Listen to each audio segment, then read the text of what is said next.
তাহার অনুসৃত নীতি ও কর্মপন্থার প্রতি আপনার আস্থা আছে কি? হ্যাঁ অথবা না বলুন। 88% লোক হ্যাঁ বলেছে। কয়টা নীতি? কৈশী নীতি। এখন তো 4 প্রশ্নে 3 ঘন্টা লাগে, তখন নীতি পড়তে কত সময় লাগতো? একজন রাষ্ট্রপতি নীতি পড়তে কারবারটা দেখেন। একজন রাষ্ট্রপতির নীতি কতগুলা?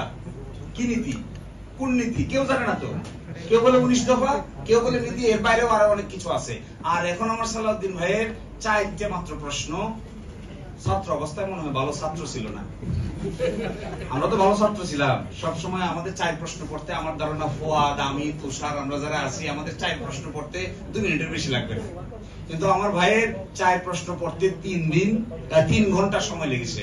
আমার মনে হয় আবার লেখাপড়া শুরু করা দরকার। এই নাই তখন কি ছিল সংবিধানে? গণভোট ছিল? আরে এরাই আমাদেরকে সবক দিচ্ছে সংবিধানে নাই, তো তখন কি ছিল? জিয়াউর রহমান সাহেব যখন গণভোটের আয়োজন করে তখন সংবিধানে গণভোট ছিল নাকি? সংবিধানে গণভোট এসেছে 1978 সালে।